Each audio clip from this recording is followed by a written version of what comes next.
Hello, my name is Mark Long with Carlson Software, and welcome to this video tutorial on using Carlson hydrology for storm drainage designs and calculations.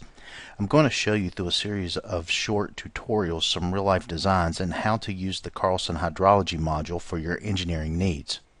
First, let's begin with a project background for our tutorial. What we have laid out here is a townhome community. We have center lines, we have edge of pavements, we have our back of curb, sidewalk, building pads. Also within this layout we have on-street parking in certain locations. We have existing contours. We have proposed contours. And also using our RoadNet feature, I have gone through and created roadway vertical designs, and we'll be using these to draw our storm networks in our profiles. Let's go into Carlson Hydrology. First, locate the storm cloud icon, and you'll notice that the menus across the top will change to indicate that we are inside of hydrology. Then first thing that you would want to do is come into your network tab. Underneath the network tab are our sewer network libraries. These can contain both sanitary as well as storm drainage requirements. This is also the place where you will come and set up your rainfall events, your inlet libraries, and so on. I want to go through each one of these with you to show you the different capabilities that we have within the product. First, we'll select Rainfall Library. By coming into the Rainfall Library, you can see I've got a dialog box here that shows several that I've already preset for our tutorial in the background, but what I would like to show you are some of the other options that are available to you. By selecting New, you can see we have 7 different rainfall entries. The first one is TP40. We also have the Hydro 35 maps, rainfall accumulation, rainfall intensity, enter the IDF equation coefficients, fixed rainfall intensity, and rainfall intensity lookup tables. So to start with, let's go up to the TP40 and we'll select it. The rainfall ID would be the name. Probably best to do it by location, where you're at in the country. Come down here and select map, and then also you can find your state. You have the option of what storm for what year and the duration. Select the map where you're close to where your project is located, here, and say OK. Now if you come back to this screen, you will see certain values filled in for you. If you go to the computation button, you are able to see the rainfall intensity tables as well as your IDF equations for your curves. Also down here, the intensity calculation, we're able to select our return period and enter in a minimum time of concentration, and you can see our 9.264 inches per hour calculated for us. The next one I'd like to show you is the Hydro 35. Once again, enter in your rainfall ID, select map, come and find your state, North Carolina, and the Hydro 35 maps are for the eastern portion of the United States. Select your return period and pick on the map and say OK. You can see some values have been set for you. If you hit computation, you'll see the rainfall intensity as well as your IDF equation. Also, again, you can come down here and change your to the 10-year storm event and enter in 5-minute time of concentration and get your intensity value. Next would be rainfall accumulation. We can select this. Now this dialog box pops up, and this allows us to select our return period. We have the option to select the 1 year, the 2 year, the 5, the 10, the 25 year, 50 year, and 100-year storm events, as well as a user-defined year. You may find that certain municipalities may want you to check your storm designs against a historical event, for example, and you could use this as that designation. Then our next one would be entering in our IDF equation coefficients. Once again, you select your return period, enter in the name of the event, enter in the values of A, B, and M based on the formula above. Next, let's talk about fixed rainfall intensity.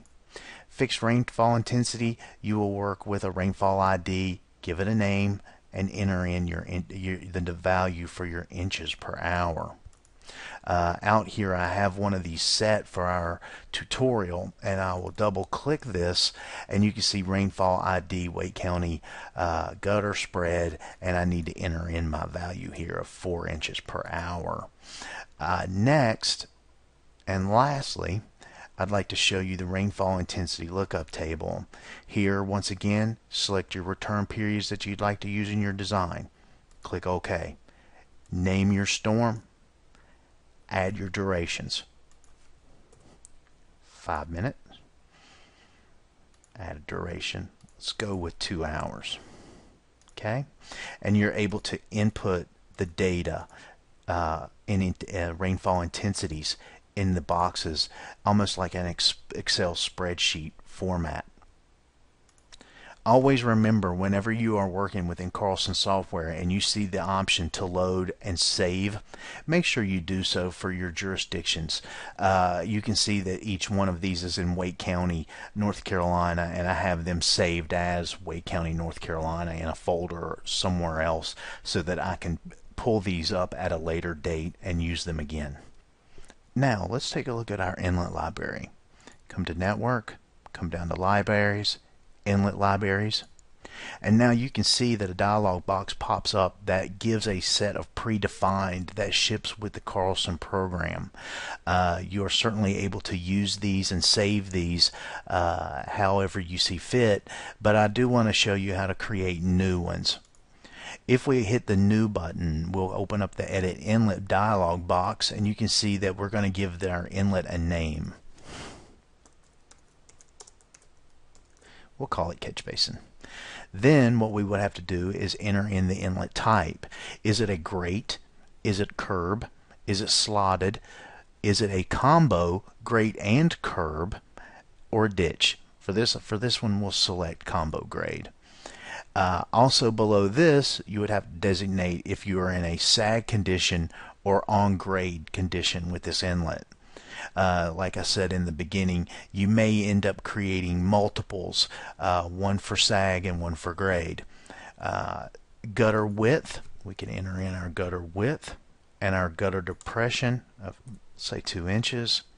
And then of course we can come down here and select our symbol. We have multiple symbols in here that you're able to use. If we come down to inlets and manholes, you can see that we have several in here in our list of items that you can select from. Let's select inlet 5. Now next, once we have defined the general information of the catch basin or the inlet, we would go and select grate, because we are using a grate and curb. Here we have multiple grate types that you can select, but we'll need to enter in some values based on our diagram here, the length and the width. So let's just say our grate length is 3 feet and our width is 2 feet. Since we are creating a sag inlet, we would want to fill out these values. They're typically, in general, 3 for the weir coefficient, the orifice coefficient 0.67 in general, the clogging ratio if you're having to design to a certain percentage there, opening ratio as well. Once you have that data set, you can come back and go up to the curb tab. And in this selection, if you can see the diagram below, the opening length will say is 3 feet. What is the throat type? Horizontal, vertical, inclined. Let's select horizontal. Opening height, let's say 6 inches. Our weir coefficients, we'll say 2.3 and 0.67 is general, and select OK. Now you can see that we have created a catch basin that's a combo type in a sag condition. But if we select new, we have other options in here as well. If you go to the slotted tab, you can see this type of storm drainage design.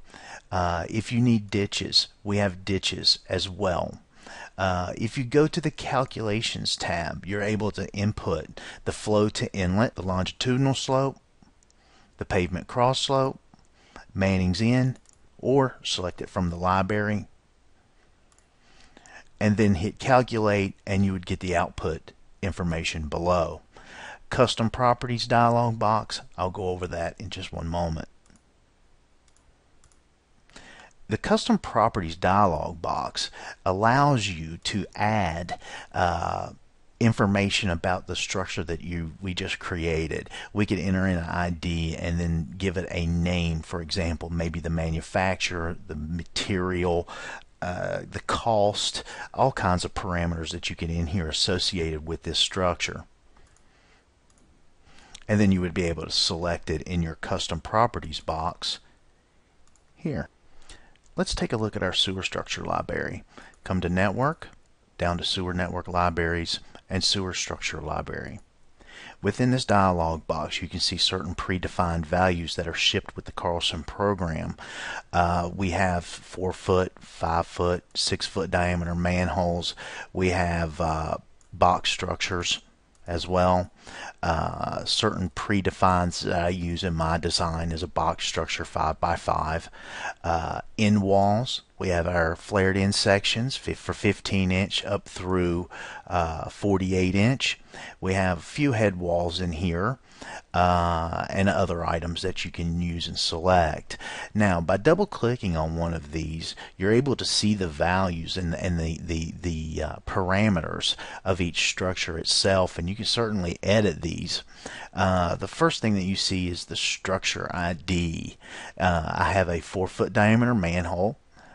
My taper format, whether I'm symmetrical, upstream, downstream. I'm entering in my top diameter, my fixed taper height, my taper offset, as well as my bottom diameter of the structure. We also have the ability to add the custom properties here as well, where you can enter in the name, manufacturer, and perhaps a cost associated with this particular manhole. We also have the ability down here to draw this manhole as well. Next, I'll show you a box structure that we have predefined. The box 1, the length is 6 feet, the width is 4 feet, but here the connection at the structure border, this is where you can specify where the pipe will enter the structure. If we select new, you're able to go down through this predefined list, and let's just say left, and you can see my blue dot move to the left, and let's go to the front. And we say OK. Now you can see that it's added. It will look to add to this point first if it's the closest. If we did it again and said new, and we said, well, let's go to the right back and say OK, now it will look for this one next, and it will try to connect the structures where the pipe enters the structure, looking at this first.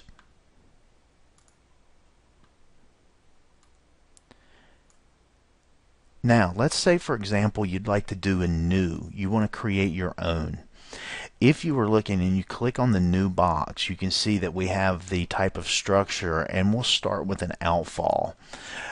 Typically for outfalls, let's talk about flared in sections.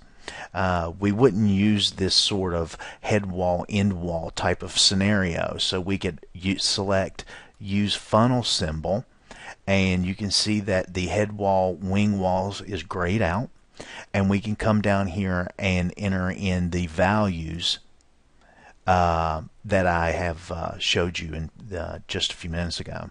Also, we have the custom properties box and the ability to draw.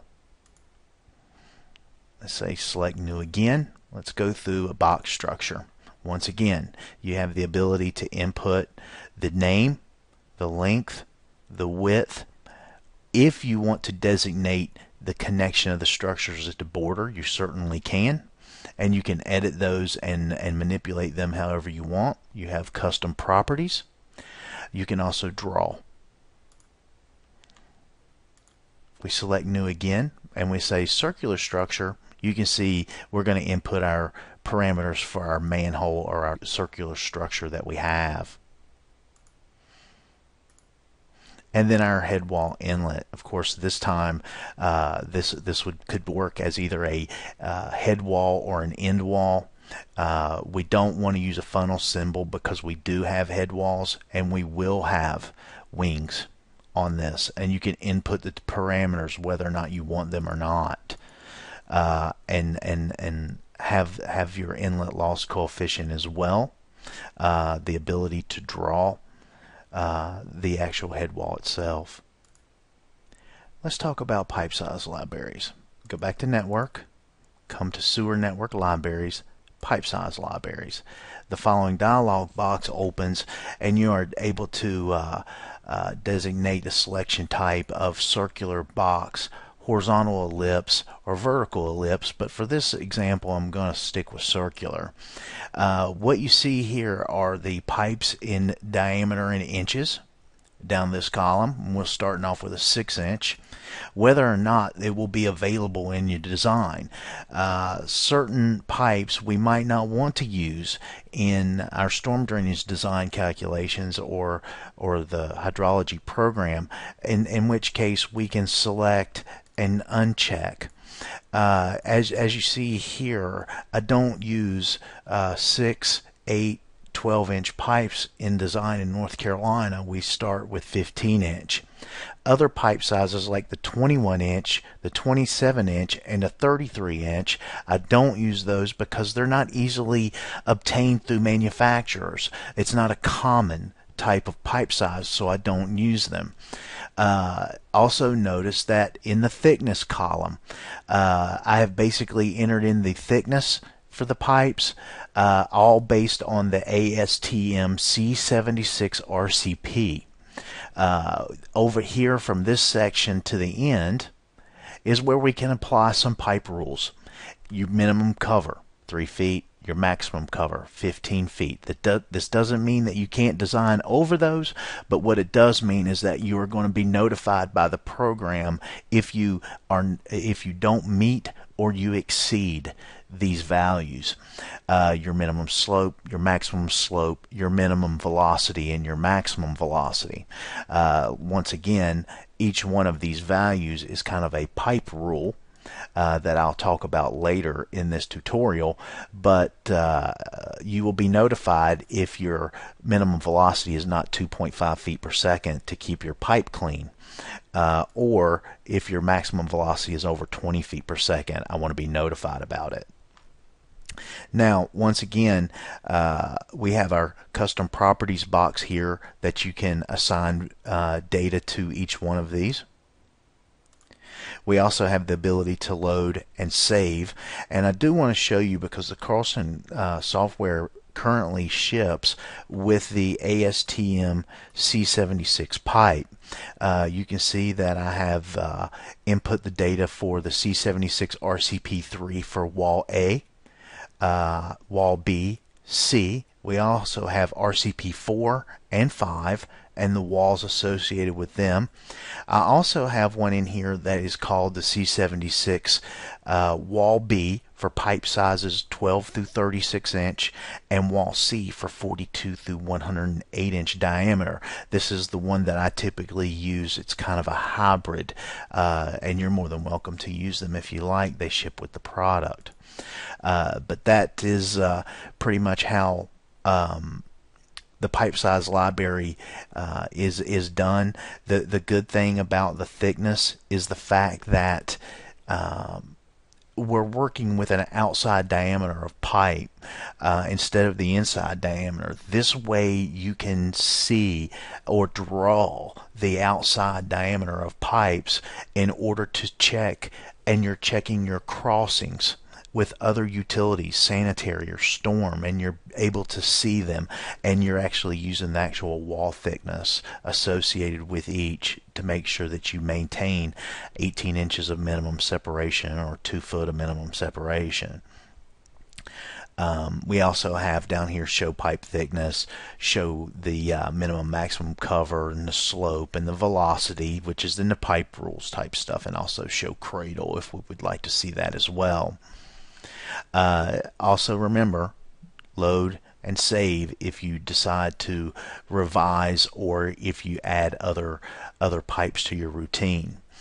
Now, if we were to go into a sanitary sewer design, we'd want to come back to this box, and probably we'd want to check our 6, 8, perhaps 12. We may even add a new one that's the pipe size diameter is 16 inch thickness. Let's just say 0.25.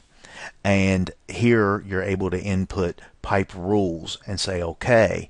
Now you can see that I have a 16-inch pipe in my design available to me for my sanitary sewer.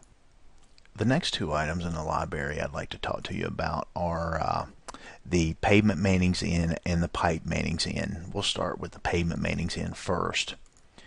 If we look here, we come with the product ships with a predefined set of values that you're able to use, or you're also able to add new ones if you like. If you selected new to add a new, you would enter in the type of pavement and then also the value, and it would show up in your dialog box here. Very simple, very straightforward. Also, going back to our libraries, you could look at the pipes maintings in. Same principle, but here you are also able to add custom properties like we've talked about earlier. You can specify new, you can add the pipe material name and whether or not it's concrete, plastic, or steel. Also enter the custom properties if you like. The ones that you see here come pre-loaded with the software. The next library we wanted to look at is under our network. Go back to our libraries for curve number libraries. In the SCS environment, Carlson software pre-ships with a set of defined ground covers as well as their A, B, C, D soils groups and soils types. Also the values associated with each. If you double click one, you can edit the curve number if you need to. You can also add new and type in the ground cover description and enter in the curve number for the A, B, C, and D type soils. The last library to cover is our drainage runoff coefficients. Carlson software once again comes preloaded with certain runoff coefficients and drainage area types. You can go down and look through the list that we have. If you need to add new, you can certainly add a new type of drainage area and assign the value of the runoff coefficient here. It will show up in your list in alphabetical order. This concludes the first tutorial on using Carlson hydrology for storm drainage design and calculations. Thank you for watching this tutorial, and please visit our website at www.carlsonsw.com for future tutorials and product details.